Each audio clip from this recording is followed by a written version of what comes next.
May 15, 1918. The Argonne Forest, France.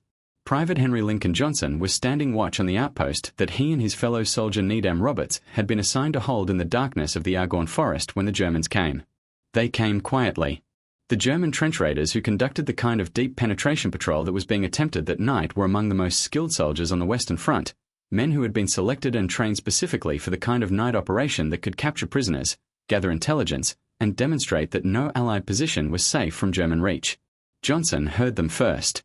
The specific sounds of men moving through the wire.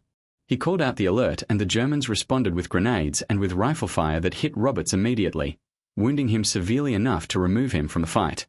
Johnson was alone. His rifle fired once and jammed. He was alone in the dark with a jammed rifle, one-hand grenade, and the bolo knife that was part of the standard issue of the 369th Infantry Regiment.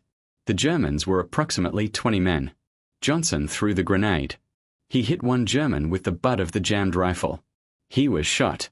He kept fighting. What followed over the next several minutes in the darkness of the Argonne Forest was the kind of fight that produces the specific kind of courage that decorations are designed to recognize, and that the specific combination of racial politics and military institutional culture of 1918 prevented Henry Johnson from receiving any American recognition for. He fought 20 Germans alone, with a bolo knife, after his rifle jammed and his grenades were gone. He was hit multiple times. He kept fighting. He drove off the German raiding party, preventing them from capturing Needham Roberts, who was wounded and helpless, and preventing the intelligence breach that the capture of an American soldier by a German raiding party would have produced. He survived. The wound count that the subsequent medical assessment produced, 21 separate wounds, was the accounting of what 20 minutes of fighting 20 men alone with a knife had cost him. He survived all 21 wounds. Henry Johnson had been born in Winston-Salem, North Carolina, in 1897 and had grown up in Albany, New York, where he worked as a railroad porter.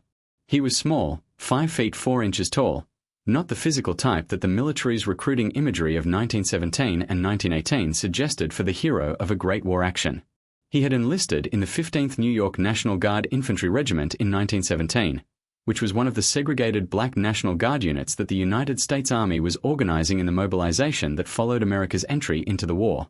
The specific situation that the 15th New York and the other black National Guard units found themselves in when they arrived in France reflected the specific position that black soldiers occupied in the American military of 1918, which is to say that it reflected the specific racism of the American military establishment and the American society that had produced it.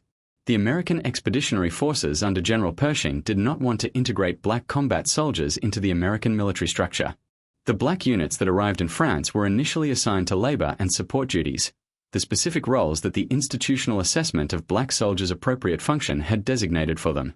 The French had a different assessment. The French army that had been fighting since 1914 and that had lost hundreds of thousands of soldiers in the campaigns of the previous years was not in a position to be selective about who fought alongside it. The French accepted the black American units that Pershing's command was unwilling to use in combat, integrated them into French formations, equipped them with French weapons and French helmets, and put them in the line.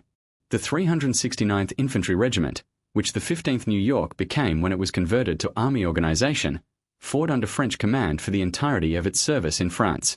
The regiment spent 191 days in the front lines, more continuous frontline service than any other American unit in the First World War. It never retreated. It never had a man captured. The French recognized what the 369th had done. The Croix de Guerre, the French War Cross, was awarded to the entire regiment. Henry Johnson specifically received the Croix de Guerre with Palm, the highest individual version of the decoration, for his actions on May 15th. The French press reported his story. He was called Black Death by the French press and the Harlem Hellfighter by the American black press, names that captured the specific combination of ferocity and racial identity that Johnson's action represented. The American press and the American military establishment were more complicated in their response. The black press covered Johnson extensively.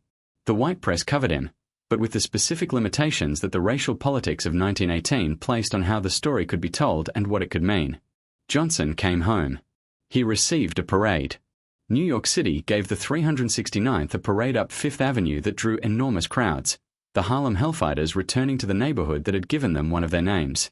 And then the recognition stopped. He received no American military decoration for his actions on May 15, 1918. Not the Distinguished Service Cross that the actions would clearly have warranted for a white soldier. Not the Medal of Honor that many who have reviewed the specific actions believe they warranted. Nothing.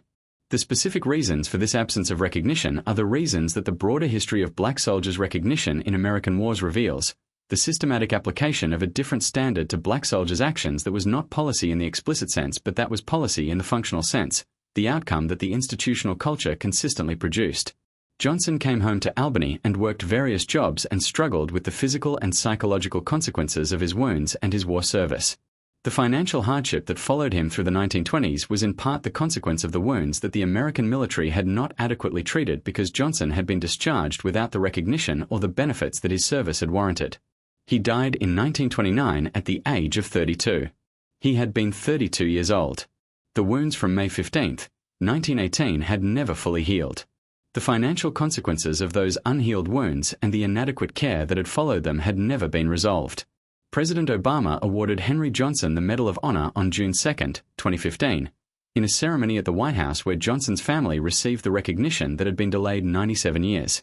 97 years. The citation described what Johnson had done on May 15, 1918 in the specific language of official military commendation. The citation described the jammed rifle and the bolo knife and the 20 Germans and the 21 wounds and the wounded Needham Roberts who did not become a German prisoner because Henry Johnson would not allow it. The citation was accurate. The ceremony was correct. It was 97 years late. Johnson's family received the Medal of Honor in 2015. Johnson had been dead for 86 years. The specific quality of what Henry Johnson did on May 15, 1918 was the quality that the Medal of Honor is designed to recognize.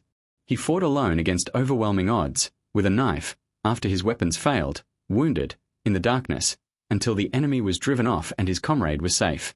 The country eventually recognized it. It took 97 years. But it recognized it. Henry Johnson. The Harlem Hellfighter who fought 20 Germans with a bolo knife in the dark and survived 21 wounds and received the highest French military honor and waited 97 years for the American one. He deserved it in 1918.